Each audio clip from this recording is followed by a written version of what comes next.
سورت کے آغاز میں اللہ رب العالمین نے مومنوں کی صفات بیان فرمائی کہ حقیقی مومن اور اللہ رب العالمین کے سپاہی وہ لوگ ہیں جن کے اندر یہ صفات جو اللہ تعالیٰ نے بیان کی ہیں وہ ہوں۔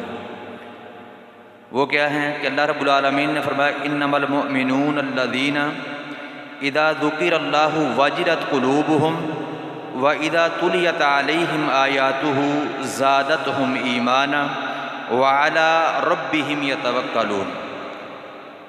إِنَّمَا الْمُؤْمِنُ الَّذِينَ، مومن تو صرف وہی لوگ ہیں اذا ذکر اللہ وجلت قلوبہم، کہ جب اللہ تعالیٰ کا ذکر کیا جاتا ہے تو ان کے دل ڈر جاتے ہیں۔ وَإِذَا تُلِيَتْ عَلَيْهِمْ آيَاتُهُ زَادَتْهُمْ إِيمَانًا، اور جب ان کے سامنے اللہ تعالیٰ کی آیات پڑھی جاتی ہیں تو ان کا ایمان اور بڑھ جاتا ہے۔ وَعَلَىٰ رَبِّهِمْ يَتَوَكَّلُونَ، اور وہ اپنے رب ہی پر بھروسہ کرتے ہیں۔ الَّذِينَ يُقِيمُونَ الصَّلَاةَ وَمِمَّا رَزَقْنَاهُمْ يُنْفِقُونَ، اور وہ لوگ نماز قائم کرتے ہیں اور اس میں سے جو ہم نے ان کو دیا وہ خرچ کرتے ہیں۔ اولئک ھم المؤمنون حقا، یہی لوگ سچے مومن ہیں۔ لہم درجات، ان کے لیے بڑے ہی درجے ہیں۔ عند ربہم، ان کے رب کے پاس، ومغفرۃ، اور بڑی مغفرت ہے۔ ورزق کریم، اور پاکیزہ عزت والا رزق ہے۔ مومنوں کی صفات اللہ رب العالمین نے بیان فرمائی۔ انما المؤمنون الذین، مومن تو صرف وہ لوگ ہیں کہ جب اللہ تعالیٰ کا ذکر کیا جاتا ہے تو ان کے دل ڈر جاتے ہیں۔ یعنی جو بندہ مومن ہے، یا یوں کہہ لیں کہ جو اللہ تعالیٰ کا مقصود اور مطلوب مومن ہے، وہ یہ ہے جس کے اندر یہ صفات ہوں کہ جب اللہ تعالیٰ کا ذکر ہو تو اس کا دل ڈر جائے۔ جب اللہ تعالیٰ کی تلاوت، آیات کی تلاوت ہو تو پھر اس کا ایمان اور بڑھ جائے، اس کے ایمان میں اضافہ ہو جائے، اور اس کا توکل جو ہے وہ اپنے رب ہی پر ہو، رب کے علاوہ کسی اور پر نہ ہو۔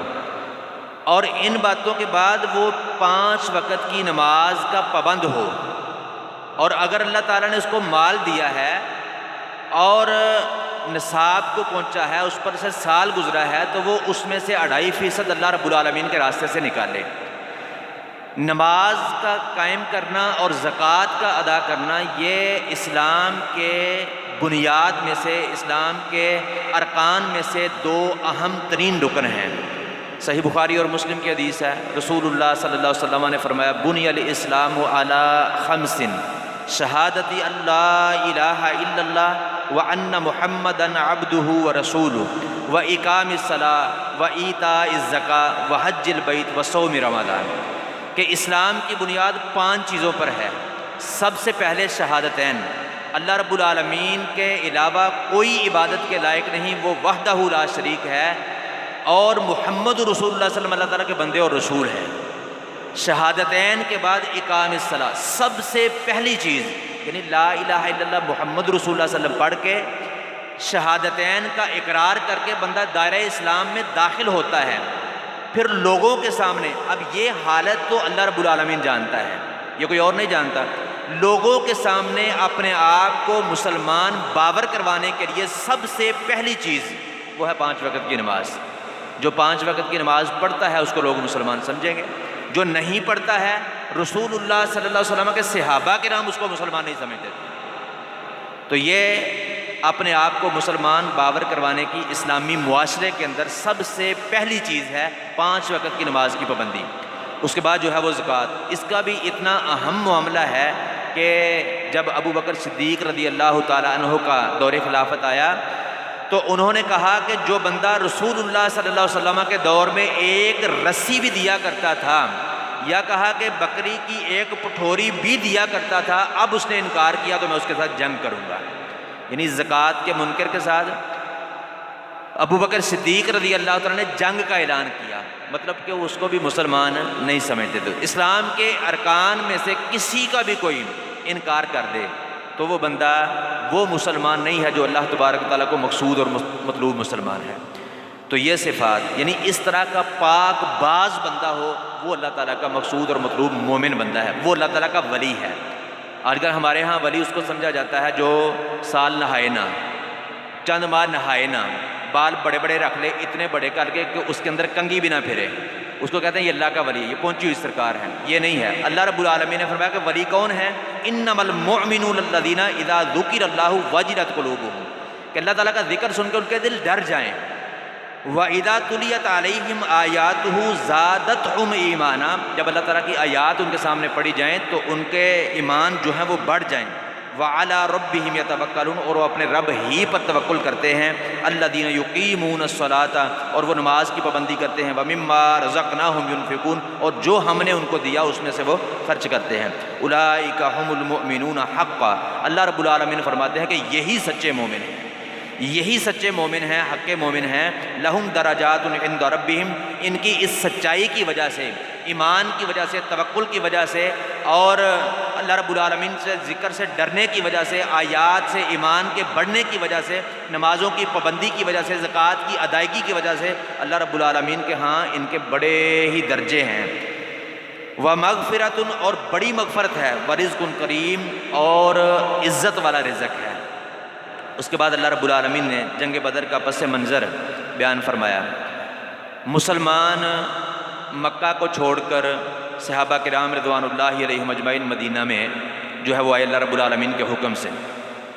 ہجرت کی تعریف یہ ہے، ہجرت کہتے ہیں جو اسلامی اللہ کے رسول کے لیے ہجرت ہوتی ہے۔ ویسے تو کسی بھی چیز کو چھوڑنا یہ ہجرت ہوتی ہے، بندہ سعودی عرب جاتا ہے، یہاں سے یہ ہجرت کر کے گیا ہے۔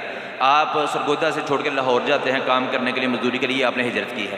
لیکن جو اللہ کے رسول کے لیے، یہ ہجرت وہ ہے جو آپ نے مال کمانے کے لیے کی ہے، مزدوری کرنے کے لیے ہے، پیٹ پالنے کے لیے کی ہے۔ جو اللہ کے رسول کے لیے ہجرت ہے، جس ہجرت پر اللہ تعالیٰ پچھلے سارے گناہوں پر معافی کا قلم پھیر دیتا ہے، اس کی تعریف یہ ہے کہ اس کفریہ علاقے کو چھوڑ کر جہاں پہ آپ اللہ تعالیٰ کے شعائر پر، اللہ تعالیٰ کے احکامات پر عمل نہ کر سکیں، عمل کریں تو آپ کو مار پڑے، آپ پر سختیاں ہوں، آپ پر تکلیفیں جو ہیں وہ ڈھائی جائیں، تو آپ اس علاقوں کے چھوڑ کر امن والے علاقے میں جہاں پہ آپ اسلامی شعائر پر عمل کریں تو آپ کو کوئی تکلیف نہ ہو، آپ پر کوئی تشدد نہ ہو، تو یہ کہتے ہیں اللہ کے رسول صلی اللہ علیہ وسلم کے لیے ہجرت۔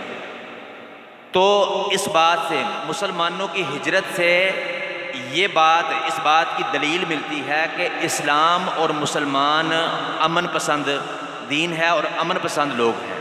لوگ کہتے ہیں کہ اسلام جو ہے وہ دہشت گردی والا دین ہے، مسلمان جو ہیں وہ دہشت گرد ہیں۔ دہشت گرد ہوتے تو وہاں پہ ڈٹ کر مقابلہ، حالانکہ وہ ان کا حق تھا، اگر مقابلہ کرتے پھر بھی دہشت گرد نہیں تھے، کیونکہ ان پر ظلم کیا جا رہا تھا۔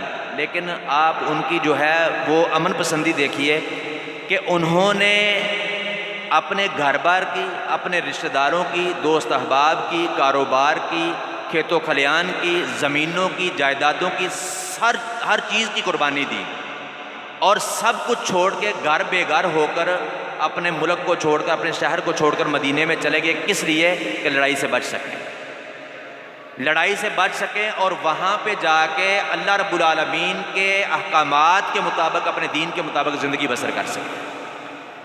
تو وہاں سے گئے اللہ رب العالمین کے حکم کے ساتھ، لیکن وہاں پہ بھی کفار مکہ نے ان کو چین کے ساتھ جو ہے وہ عبادت نہیں کرنے دی، چین کے ساتھ زندگی بسر نہیں کرنے دی، بلکہ وہاں کے یہودیوں کے ساتھ اور کافر سرداروں کے ساتھ مل کر یہ پلان بنایا کہ مسلمانوں کو ختم کس طرح کرنا ہے، ان کو تکلیفیں دینے کی کوشش کی، اور مدینہ کے ارد گرد جو ہے اکا دکا حملے بھی انہوں نے کیے۔ مسلمانوں نے ان کو یہ بات سمجھانے کی کوشش کی کہ تمہاری جو معاشی راہداری ہے کہ تم وہاں سے گزر کر شام کی طرف جاتے ہو خرید و فروخت کرنے کے لیے، تجارت کرنے کے لیے، تو ہمارے راستے سے گزر کر جاتے ہو، ہم تمہیں وہاں پہ روک لیں گے، تمہاری راہداری کو بند کر دیں گے، اور تمہارا معاشی جو ہے وہ قتل کریں گے۔ یہ صرف اس بات کو سمجھانے کے لیے کہ ہمارے ساتھ پنگے نہ لو، ہم وہاں سے چھوڑ کر یہاں پہ آ گئے ہیں تو ہمیں اپنے دین کے مطابق زندگی بسر کرنے دو۔ لیکن ان کو اس بات کی سمجھ نہیں آئی، وہ چین سے بیٹھنے کے باوجود انہوں نے یہ فیصلہ کیا کہ اب ہم مکہ کے ہر گھر سے چندہ اکٹھا کریں گے، پیسے اکٹھے کریں گے، اور اس کے ساتھ ہم تجارت کریں گے، جو فائدہ ہوگا اس کا سارا سامان جنگ خریدیں گے اور اس کے ساتھ مسلمانوں کا خاتمہ کریں گے۔ جب رسول اللہ صلی اللہ علیہ وسلم کو اس کی خبر ہوئی، انہوں نے اس طرح کیا، اور قافلہ شام کی طرف روانہ کیا مال خریدنے کے لیے، جنگی ساز و سامان خریدنے کے لیے۔ اب رسول اللہ صلی اللہ علیہ وسلم نے صحابہ کرام کے ساتھ یہ پلاننگ کی کہ اب ہم ان کے راستے میں جو ہے وہ رکیں گے اور ان سے جو سامان وہ خرید کر لائے ہیں وہ چھین لیں گے، اور یہ چھیننے کا بھی مقصد یہ تھا کہ ایک بہت بڑی جنگ جو ہے وہ نہ ہو، ہم امن کے ساتھ مدینے میں رہ سکیں اور اللہ تعالیٰ کے دین کے مطابق اپنی زندگی کو بسر کر سکیں۔ تو مسلمان مدینے سے نکلے تو وہاں پہ پہنچے، تو پہنچنے سے پہلے کفار جو مکہ کے اندر تھے ان کو اس بات کی خبر ہو گئی، تو وہ اپنے ساتھیوں کو بچانے کے لیے نکلے۔ اب مسلمان تو مدینے سے نکلے تھے وہ تجارتی سامان لوٹنے کے لیے، اس پر قبضہ کرنے کے لیے کہ بڑی جنگ نہ ہو، لیکن اللہ تبارک و تعالیٰ کو کچھ اور ہی منظور تھا۔ اللہ تبارک و تعالیٰ کفر کی کمر توڑنا چاہتا تھا، تو اللہ رب العالمین نے مسلمانوں کا سامنا اس سامان والے قافلے کی بجائے جو مدینے سے مکہ سے قافلہ آیا تھا سامان کو بچانے کے لیے ان کے ساتھ کروا دیا۔ تو اللہ رب العالمین نے فرمایا وَإِذْ يَعِدُكُمُ اللَّهُ إِحْدَى الطَّائِفَتَيْنِ أَنَّهَا لَكُمْ، اور جب اللہ تعالیٰ تم سے وعدہ کر رہا تھا دو گروہوں میں سے ایک کا کہ وہ تمہارا ہوگا، وَتَوَدُّونَ عَنْ غَيْرَ ذَاتِ الشَّوْكَةِ، اور تمہارا ارادہ یہ تھا، تم یہ چاہتے تھے کہ کانٹے کے بغیر والا، یعنی تکلیف کے بغیر والا، لڑائی کے بغیر والا گروہ جو ہے وہ تمہیں تکون لکم، وہ تمہارے لیے ہو جائے۔ وَيُرِيدُ اللَّهُ، اور اللہ تعالیٰ یہ چاہتا تھا أَن يُحِقَّ الْحَقَّ بِكَلِمَاتِهِ، کہ وہ اپنی باتوں کے ساتھ حق کو ثابت کر دے۔ وَيَقْطَعَ دَابِرَ الْكَافِرِينَ، اور کافروں کی جڑ کو کاٹ دے۔ لِيُحِقَّ الْحَقَّ، تاکہ وہ حق کو سچا ثابت کر دے۔ وَيُبْطِلَ الْبَاطِلَ، اور باطل کو جھوٹا ثابت کر دے۔ وَلَوْ كَرِهَ الْمُجْرِمُونَ، اگرچہ مجرمین ناپسند کریں۔ جب مسلمانوں کا سامنا ہوا مکہ سے آنے والے قافلے کے ساتھ، تو اب ان کے پاس، وہ تو بچانے کے لیے آئے تھے تو وہ ساز و سامان لے کر کے آئے تھے، مسلمان نہتے تھے، خالی تھے، وہ صرف قافلہ جو ہے وہ لوٹنے کے لیے گئے تھے۔ اب ان کی کوئی تیاری نہیں تھی بڑی جنگ کی، تو یہ کافروں کا اتنا بڑا جتھا دیکھ کر پریشان ہوئے۔ ایک بار پریشان ہوئے، لیکن جب جنگ ان پر مسلط ہو گئی تو انہوں نے اللہ رب العالمین سے دعا کی، اللہ تبارک و تعالیٰ نے پھر مسلمانوں کی مدد کی۔ اللہ رب العالمین نے مدد اس طرح کی کہ 1000 فرشتوں کا نزول کیا، 1000 فرشتے مسلمانوں کی مدد کے لیے بھیجے، اور مسلمانوں پر نیند طاری کر دی اور ان کے دلوں کو نیند سے سکون مل گیا۔ اور اللہ رب العالمین نے وہاں پہ بارش نازل کی، ریتلی زمین تھی، بارش نازل کی تو اس کے ساتھ پاؤں کے جمنے کا اچھا سامان اللہ رب العالمین نے کر دیا۔ اور اسی طرح اللہ تبارک و تعالیٰ نے اپنے حکم کے ساتھ یہ معاملہ کیا کہ کافروں کی آنکھوں میں مسلمان زیادہ نظر آنے لگے اور مسلمانوں کی آنکھوں میں کافر جو ہے وہ کم نظر آنے لگے، حالانکہ تھا اس کے الٹ۔ تو اس کا نتیجہ یہ ہوا کہ مسلمانوں کے دلوں سے کافروں کا رعب نکل گیا اور کافروں کے دلوں کے اندر مسلمانوں کا رعب جم گیا، تو مسلمانوں نے ان کے گاٹے بھی اتارے۔ اسی طرح صحیح بخاری کی اور دیگر کئی کتب میں ایسی احادیث ہیں کہ صحابہ کرام کہتے ہیں ہم تلوار بھی نہیں ہلاتے تھے تو کافر کی گردن جو ہے وہ نیچے ہوتی تھی۔ یعنی اللہ تعالیٰ کے فرشتے جو اللہ تعالیٰ نے مدد کے لیے بھیجے تھے انہوں نے یہ کام جو ہے وہ سر انجام دیا۔ تو اللہ رب العالمین نے حکم دیا فَضْرِبُوا فَوْقَ الْأَعْنَاقِ وَاضْرِبُوا مِنْهُمْ كُلَّ بَنَانٍ، تم ان کی گردنوں پر مارو اور ان کے ہر پور پر مارو، ہر پوٹے پر ان کے جو ہے وہ ضرب لگاؤ۔ اس کے بعد اللہ تبارک و تعالیٰ نے جہاد کے آداب بیان کیے کہ جب میدان، پہلے تو یہ ہے کہ جہاں تک ہو سکے امن کی کوشش کرنی چاہیے، لیکن جب جہاد آ گیا ہے، لڑائی مسلط ہو گئی ہے، تو تب زیادہ دیکھ کر پیٹ پھیر کر بھاگنا نہیں ہے۔ اللہ رب العالمین نے فرمایا اور جو بھاگے گا، ہاں 2 لوگوں کو اجازت ہے، ایک وہ جو پینترا بدلے اور دوسرے وہ لوگ کہ کوئی بندہ اکیلا رہ گیا ہے، اب وہ اپنے کسی دوسرے گروہ کے ساتھ پناہ لینے کے لیے، اکیلا رہے گا تو زیادہ دیر لڑ نہیں سکے گا، تو اپنے دوسرے طاقتور گروہ کے ساتھ مل کر جو ہے وہ جنگ کرے گا، تو وہ وہاں سے نکل کر جائے گا، پیٹ پھیرے گا تو اس کے لیے جائز ہے۔ وگرنہ جو پیٹ پھیرے گا تو اللہ رب العالمین نے فرمایا فقط باء بغضب من اللہ، وہ اللہ تعالیٰ کے بھاری غضب کے ساتھ لوٹے گا۔ یہ اللہ تعالیٰ کو انتہائی ناپسندیدہ بات ہے کہ اللہ تعالیٰ کے راستے سے جہاد میں بندہ پیٹ پھیر کر بھاگ جائے۔